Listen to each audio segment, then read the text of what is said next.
হারিয়ে যাচ্ছে খেলার মাঠ। রাজধানীর কোনো মাঠে রাখা হচ্ছে নির্মাণ সামগ্রী, কোনোটায় আবার অবৈধ পার্কিং। মাঠ দখল হওয়ায় শিশুদের স্বাভাবিক বেড়ে ওঠা বাধাগ্রস্ত হচ্ছে বলে মনে করছে পরিবেশবাদীরা। এদিকে শিগগিরই এসব মাঠ দখলমুক্ত করার আশ্বাস দিয়েছেন ঢাকা দক্ষিণের নতুন মেয়র সাঈদ খোকন।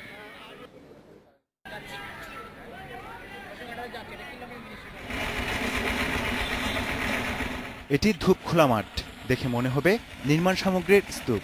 যাত্রাবাড়ী ফ্লাইওভারের নির্মাণ সামগ্রী কয়েক বছর ধরে পড়ে আছে এখানে। একই অবস্থা গোলাপবাগ মাঠেও। নির্মাণ সরঞ্জামের চাপে মাঠের অস্তিত্বই এখন আর চোখে পড়ে না। ডিসিসি দক্ষিণের ওয়েবসাইট বলছে তাদের মাঠ আছে ৯টি। সরেজমিনে দেখা গেল এসবের বেশিরভাগই নানা ব্যক্তি প্রতিষ্ঠানের দখলে। লালবাগের এই মাঠে এখন গাড়ি পার্ক করছে প্রভাবশালীরা। অনেক আগের থেকে শুকিয়ে দিয়েছে, এখনো শুকিয়ে দিয়েছে, এখানে কারো অনুমতি লাগে। এখানে তো মাঠ বালু, বৃষ্টি হলে পানি জমে যায়, বালুদা ভরা, সেন্টারের কাপড় চোপড় রাখে, এখানে গাড়ি রাখে, খেলা অসুবিধা হয়। পুরান ঢাকার কিল্লার মোড়ের মাঠটির অবস্থাও নাজুক। কোনো কোনো মাঠে আবার গড়ে উঠেছে রিকশার গ্যারেজ। মাঠটি নগরীতে দিন দিন গৃহবন্দী হয়ে পড়ছে শিশুরা, অথচ পরিবেশবাদীরা বলছে আধুনিক ও ঝুঁকিমুক্ত নগর গঠনে খেলার মাঠের বিকল্প নেই। জরুরি ভিত্তিতে ভূমিকম্পের এই প্রবণ অবস্থায় ঝুঁকিমুক্ত নগরী তৈরি করার স্বার্থে এবং যুব সমাজকে, নতুন প্রজন্মকে খেলাধুলামুখী করার জন্য এই মাঠগুলিকে জরুরি ভিত্তিতে উদ্ধার করা দরকার। এসব কথায় সায় দিয়ে শিগগিরই মাঠ দখলমুক্ত করার প্রতিশ্রুতি দিয়েছেন ঢাকা দক্ষিণের নতুন মেয়র। যেগুলো বেদখল আছে সেই সবগুলো আমরা উচ্ছেদ করে আমাদের শিশুরা যাতে খেলতে পারে সেই জায়গার ব্যবস্থাটুকু আমরা করে দেব। কতদিন সময় লাগতে পারে এটা? খুব অল্প সময়ের মধ্যে। এটা খুব, যদি আদালতের কোনো নিষেধাজ্ঞা না থাকে, কোনো ধরনের যদি ইনজাংশন না থাকে, এটা খুব একটা সময় নেবে না। যেগুলো ইনজাংশন নাই এগুলো আমরা একেবারে ইমিডিয়েটলি শেষ করে ফেলব। নতুন প্রজন্মের কথা বিবেচনা করে নতুন মেয়র আদর্শ ঢাকা গড়ার প্রতিশ্রুতি রাখবেন, এ প্রত্যাশাই করছে নগরবাসী। তানজিল মেহেদি, ইন্ডিপেন্ডেন্ট নিউজ, ঢাকা। এ বিষয়ে কথা বলতে আমাদের সঙ্গে যোগ দিচ্ছেন বুয়েটের নগর কৌশল বিভাগের অধ্যাপক সরওয়ার জাহান।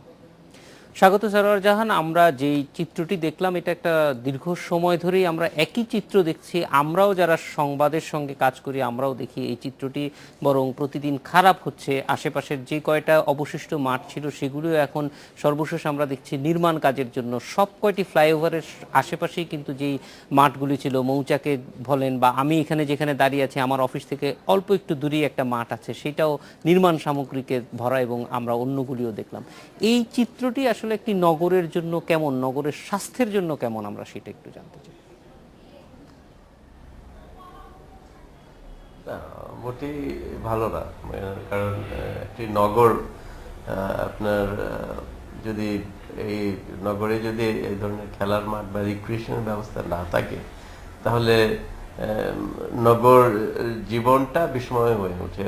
বিশেষ করে আপনার স্বাস্থ্যের দিক থেকে এবং নগর জীবনের দিক থেকে আপনার কতগুলো নিয়ম কানুন আছে যেগুলা অবশ্য পালন করতে হয়। নিয়ম কানুন বলতে আমি যেটা বলছি যে একটা বাসযোগ্য নগরী যদি তৈরি করতে হয় তাহলে সেখানে বিভিন্ন ধরনের খেলার মাঠ সেখানে থাকতে হবে।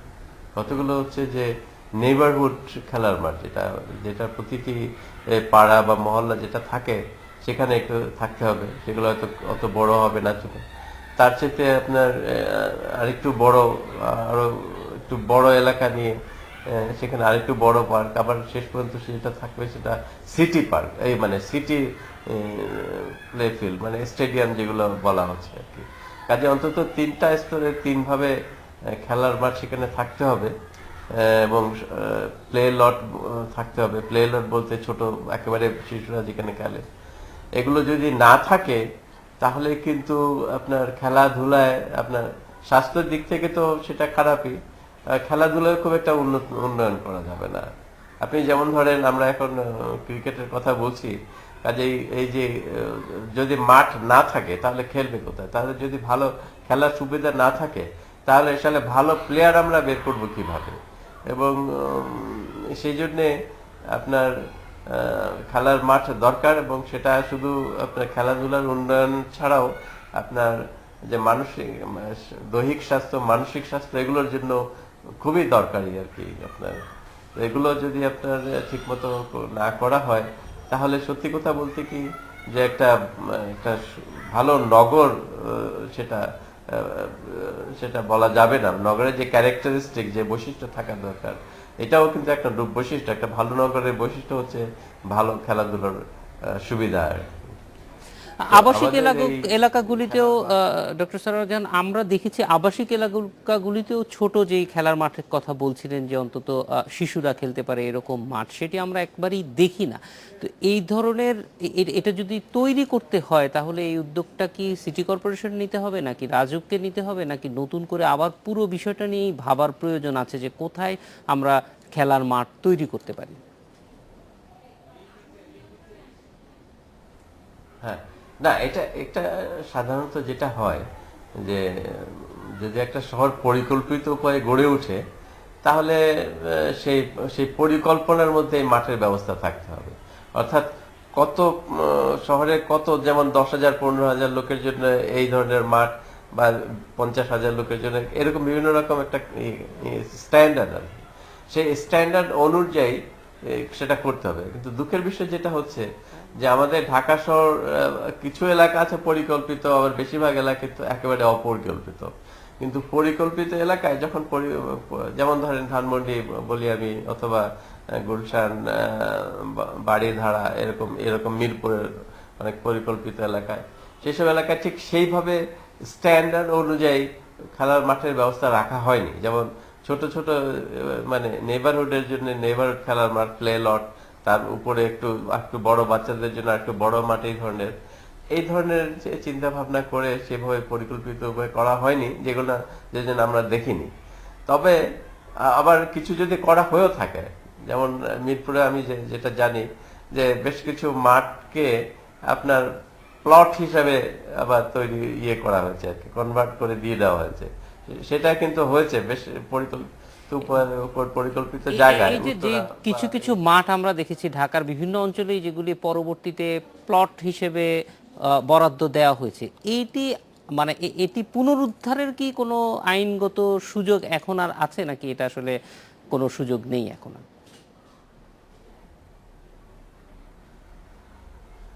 না, এটা তো এখন যদি আপনার যেটা করা হয় কিছু আইনের ফাঁকফোকর দিয়ে আর কি, টাউন ইমপ্রুভমেন্ট অ্যাক্টের কিছু ক্ষমতা দেওয়া আছে, মানে যেমন ধরেন রাজুকের চেয়ারম্যানকে, তিনি হয়তো সেটা করতে পারেন। তা আইনের ফাঁকফোকরের মধ্য দিয়ে এগুলো লিগালাইজ করে দেওয়া হয়েছে আর কি। এখন সেটা আইনে জটিলতা পড়বে সেগুলো উদ্ধার করতে গেলে, কারণ তাকে তো ধরেন যাদেরকে দেওয়া হয়েছে, কিন্তু যেগুলো দখল করা আছে এখনো যেগুলো দখল করা আছে, যারা দখল করে আছে তাদের আইনি কোনো নাই, কিন্তু আপনার সেই রকম দখল করার তাদের কোনো অধিকার নেই। সেদিক থেকে যেসব এলাকা এখন ঢাকা শহরে যতগুলো প্লে গ্রাউন্ড আপনার এইভাবে দখল হয়ে আছে, দখলদারদের মাধ্যমে, ইনফ্লুয়েন্সিয়াল লোকের মাধ্যমে, কিংবা এই যে আপনার ধরেন কনস্ট্রাকশন ম্যাটেরিয়াল রাখার জন্য, এগুলো কিন্তু উদ্ধার করা তেমন ডিফিকাল্ট কিছু না। এবং এটা যদি একটা ড্রাইভ নেওয়া হয় আর কি, কতগুলো আছে সরকার নিজেই করতে পারে, যেমন কনস্ট্রাকশন মেটেরিয়াল যেগুলো রাখা হয়েছে, যদি সরকার নির্দেশ দেয় সেটা তারা করতে বাধ্য আর কি, সেখান থেকে সরিয়ে ফেলতে বাধ্য।